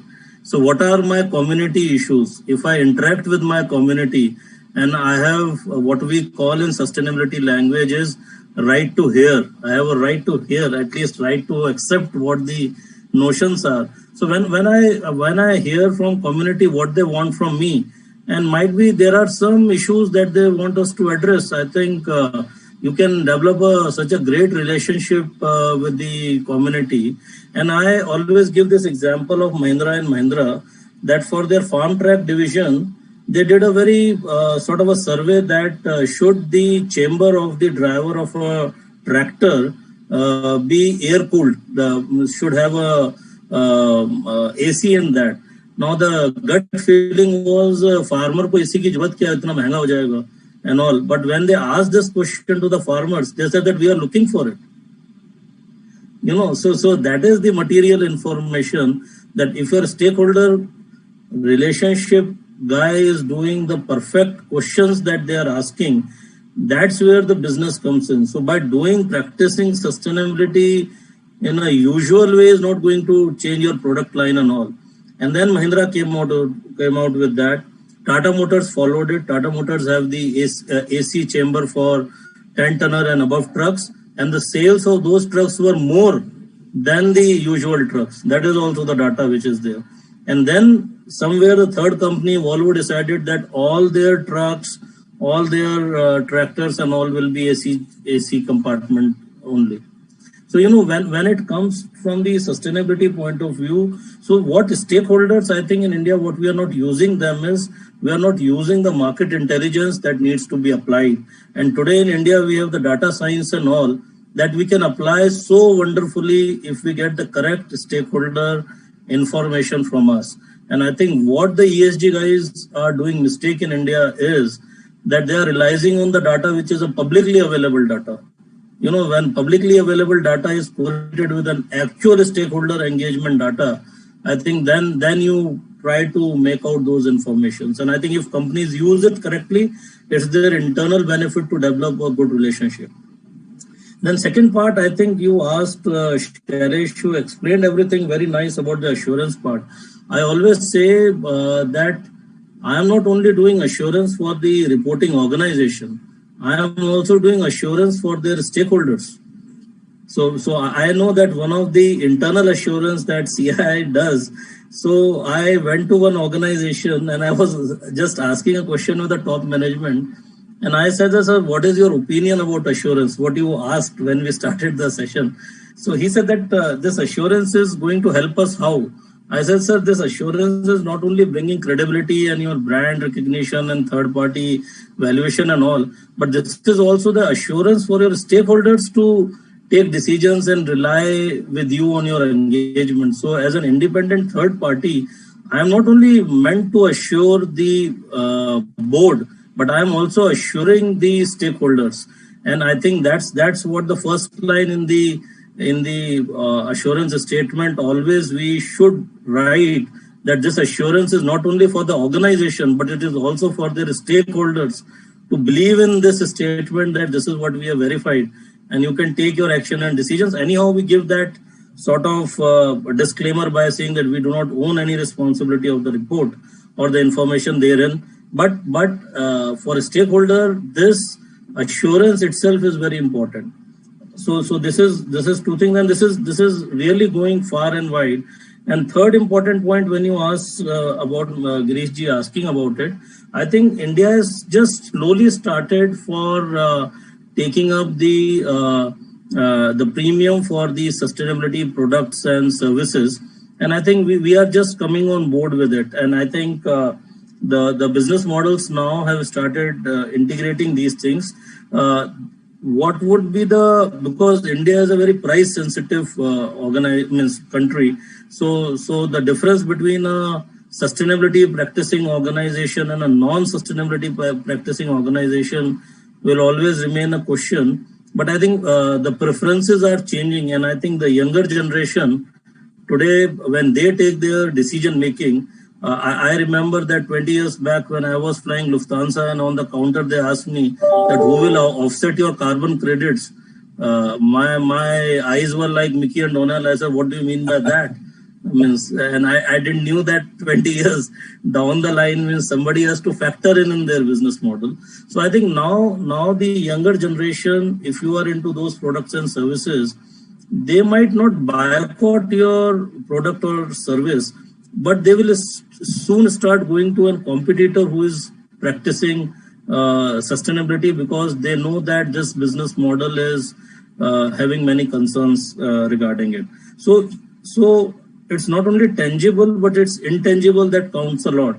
And in the present scenario, let me share the last example, that when you built up this good relationship, I will give you an example of Jharkhand, because there is a big Naxal news which all of us have encountered in the state of Chhattisgarh, and many of our industries are nearby those areas operating. Many of the corporate functions goes into those areas and all. So I without naming both the groups, the example itself can answer the state which I refer to. So I landed in Ranchi and I was going to Jamshedpur, and there was a band of some Naxal areas on that road. But then I was told that you are going to an organization, this vehicle can take you through the Naxal area also, because they maintain a good relationship with us.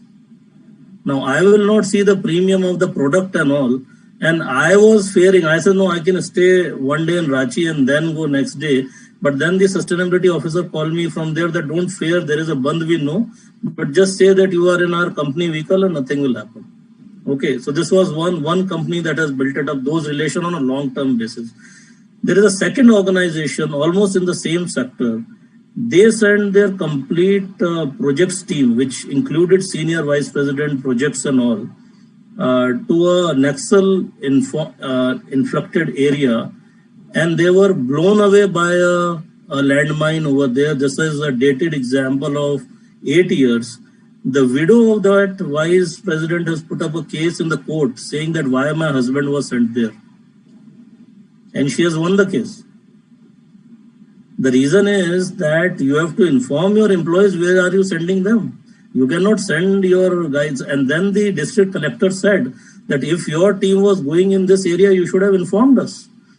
So what is happening in the sustainability part is that there are inherent risks to your business when you talk about mining services. Rohit ji is over here, Indian Oil. I think their pipelines are going out here and there everywhere. And they might take adequate care because without that, your business model is not going to work. So I think these are some of the tangibles and intangibles which are creating a lot of value actually to the organization. And in a later date, when a valuation is done, I think then you get a good valuation. So I think customer giving a premium still has not started in India, but definitely will start in some areas. It has started and it is going to come up in big way. And I think people are going to soon distinguish between both the sustainability practicing organization and non-sustainability practicing organization. So time is coming by. Yeah. Thank you very much, Shikhar. Your examples are very, very interesting. I know Prateek raising hand. Prateek, before I come to you, I would also, like to take this opportunity to encourage all my participants that if they want to participate in the activities of our sustainability board in the form of being subject matter expert or taking session in the certificate course, or maybe if they want to author a publication, or if they have an expertise in developing the social audit standard, please do write to us. And but of course, you should have an experience in that area. Yes, Prateek, you wanted to add. Thank you, Sanjeev. I think Shikhar mentioned quite impressive examples, but there's one I want to share, and coincidentally, it's also from a automotive or a telco company.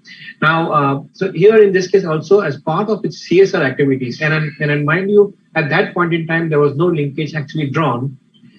They just decided to train a set of drivers, truck drivers, in a particular part of the, let's say the southern part of the country.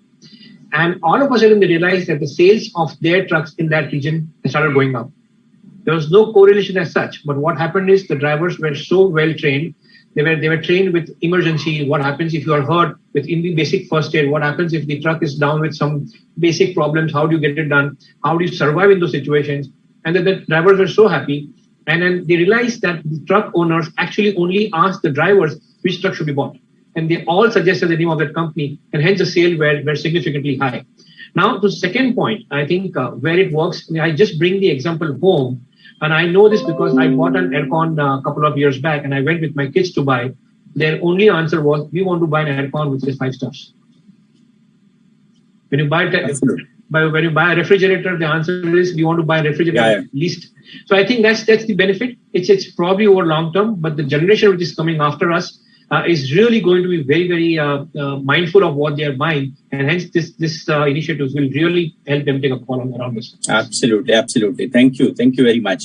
One last set of questions from my side, and then I'll hand it over to Durgesh Bhai for the questions as well as the vote of thanks. And this question I want to ask to all the 4 panelists, and because it's in interest of our members, starting with you, Shailesh. What is the role of chartered accountant in sustainability reporting, both as an advisor and as auditor? And this question I will, after you, follow to Shikhar, Prateek, Rohit, and then hand it over to Durgesh Bhai. Look, interestingly, I'm an engineer, right? Like Shikhar, and some of the things Shikhar mentioned, I think my only comment there would be, look, Shikhar mentioned a few things, and this is what I have seen. We are catching up in India. So the millennials and Gen Y. So all these things will catch up in India first. I've seen it. It's happening in India. So pretty good. But coming back to the role, look, chartered accountant, a must. I'll tell you, I need a chartered accountant signing the audit report. And look, I'm not an accountant, and I tell you why. Every single I was looking at when you apply for Clean Energy Regulator Auditor certification. It's a massive exercise because it's with the federal agency. And I checked how many hours of audits I have done, 5,000 plus hours, right? And that too You name the Glencores of the world and BHPs of the world.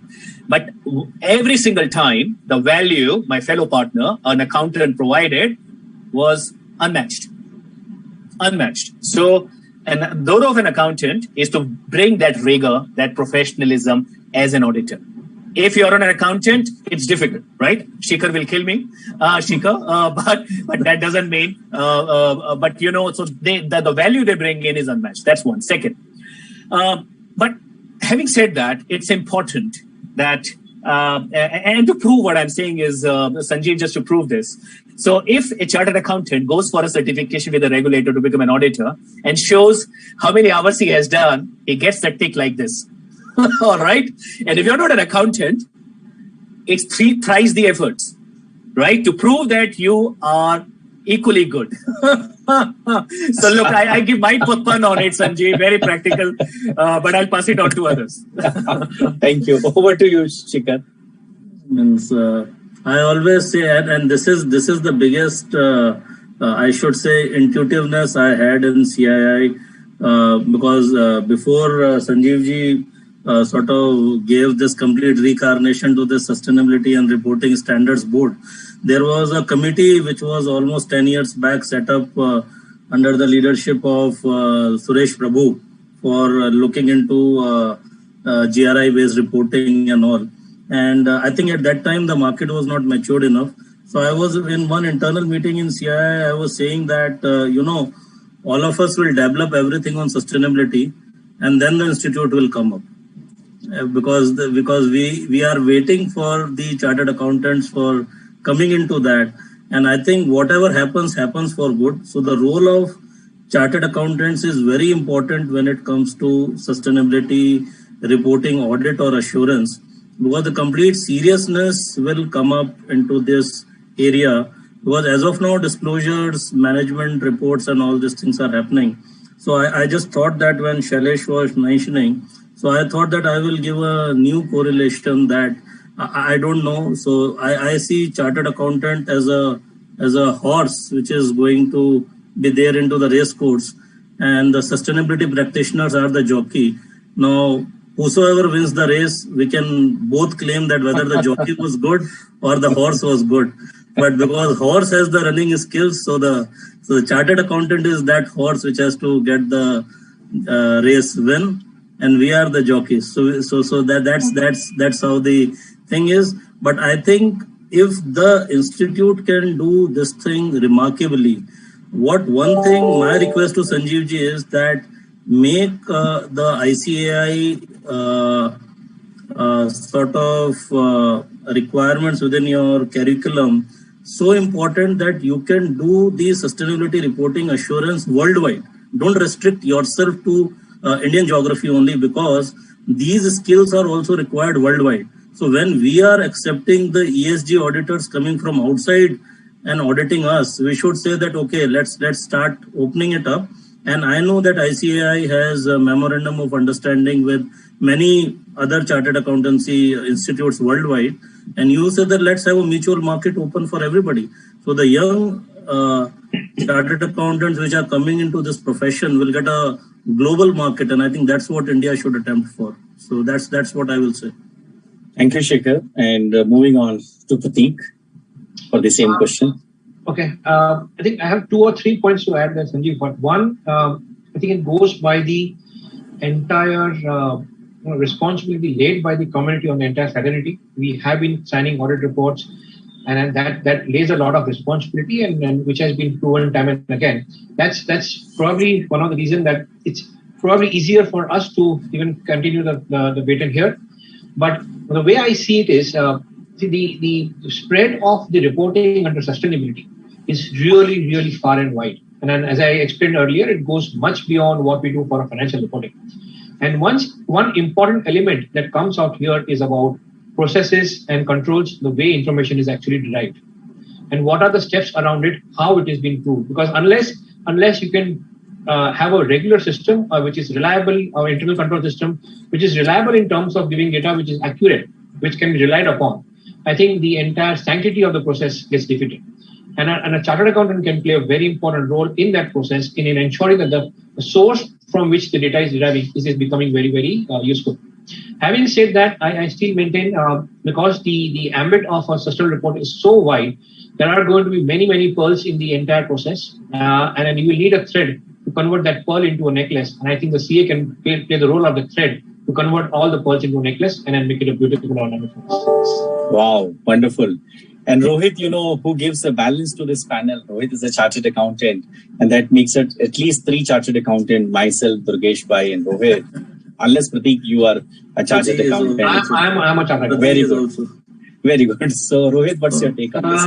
With all these comments, I'll land with 2 short state. I feel when you talk about assurance, I think the hours or the metal or the experience that charters have is unmatchable. Second, my own feeling is when you do whatever job as a chartered accountant brings in a value proposition. So along with assurance, what comes automatically is a value proposition. I think that's a great combination.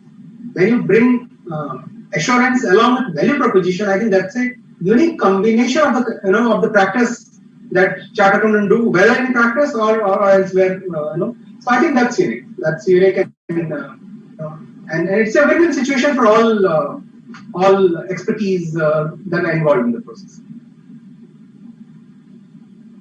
Over to you, Durgesh Bhai, if any more questions are left, and also for the vote of thanks. And I'm thankful to all the panelists. There are some more questions to them. I'll just have one question to each of you, starting with the Prateek. What would be the contents of the assurance report of sustainability reports? I think it really draws a difference here from an audit report. What we see, the report and its contents, again, they differ between the issuing parties. But on a very broad basis, what is covered is first the reporting boundary. What is the entire reporting boundary of the report which is being covered and which is being issued? That's an important part of the overall report. Along with that, the reporting period and the reporting framework which has been used. So I talked about GRI or SASB or various other reports that are there, and under which report the sustainability report has been, which framework the report has been, it could be IIRC as well, has been issued. So that has to be driven as a part of the entire preamble into the report. Second is, what is the assurance standard which has been used? Now, generally, as you are speaking, we generally see ISA 3000 being used. But if you're talking about greenhouse emission, you could be using 3100 on the AA standard. So I think depending on that, you also need to clarify which standard is being used. Now, unlike an audit where you talk about an entire financial audit, you talk about the entire entity. Here, it's very important to bring out what is the assurance scope. Because you may not have covered all the sites. Which sites have you covered? You need to bring it out in the report itself, and then what type of assurance it is. I think we have spoken ample about it, whether it's reasonable or limited. So set the entire boundary of what it is, and then we talk about what has been excluded or limited in the entire scope. Because the important part to note here is assurance is not mandated under any of the framework. It is done essentially voluntarily, and there could be choices between the management that, okay, these are the sites we want to leave out, these are the KPIs you want to leave out. So you need to bring out those also that this have not been assured in the report. Last but not the least, you bring in disclosures and information which has been assured, again, as a part of the report. So when you see a report under a sustainability compared to a financial statement audit report, it is much more detailed and covers everything, because for the simple reason there is no specific guidance, and you need to be explicit in the report what you're assuring and how you have assured. You also bring in the KPIs that you have brought in. And last, you bring in the practitioner's independence, the ethical requirements, how he has complied with those, and quality control. And then you close the report with the conclusion whether you agree or it's a qualified or a disclaimer report. Thank you, Prateek. Now moving to Rohit Agarwalji. Which organization representatives are typically involved in the decision-making process of engaging the assurance provider? Typically, it could be the sustainability department, the CSR department, quality control, and maybe the internal audit. But if I look back to my organization, we also involved the corporate finance, the secretarial department, and more importantly, the corporate planning and economic studies department. Because we see as an interlinkage from sustainability to integrated reporting to value creation. So we involve these people. But yes, we can't ignore that this is a subject where unless you interact with the highest level, the decision makers, people who are charged with governance, I think it will not be proper. So at the highest level that is there. In some companies, the audit committee also takes care and deliberates on this. In our case, we have a separate subcommittee who takes care of sustainability related issues. So those are some of the thoughts with respect to how departments and companies live.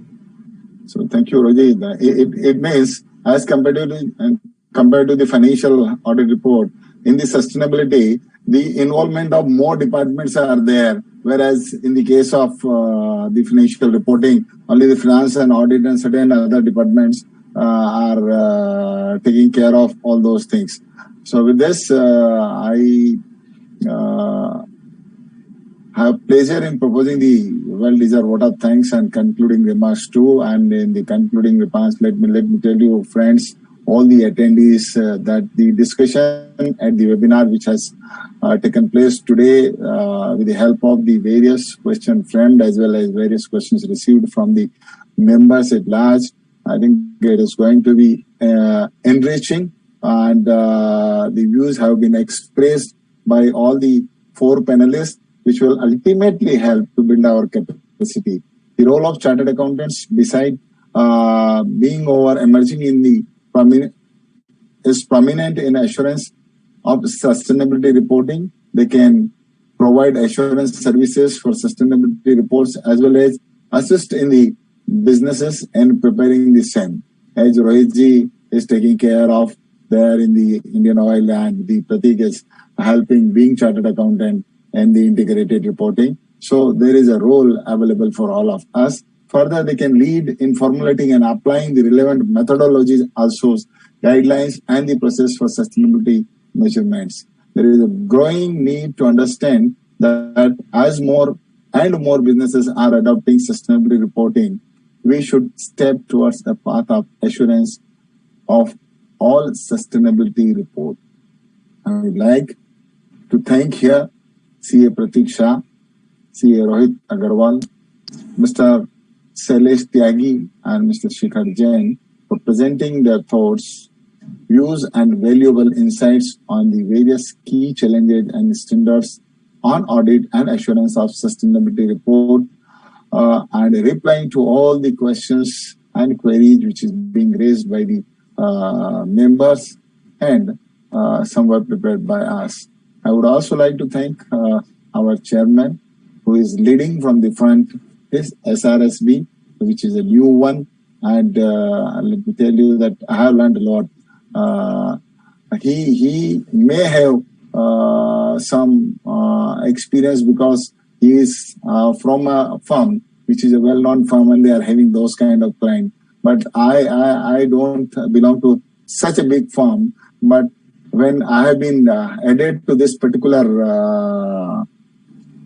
board, I also took it as a challenge that there is lot many things to be learned, and we are continuously learning in the process. Friends, let me tell you, Sanjeev ji, let me update. Yesterday, I have attended the CAS Climate Change Action Task Force meeting, and where I have expressed and the views about various initiatives taken by the SRSB. They were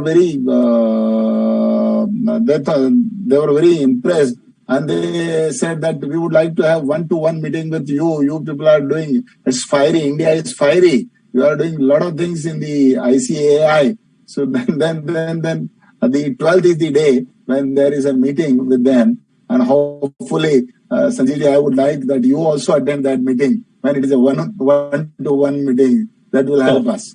So with this, I thank Chairman sir also, and the back office team led by Jyoti.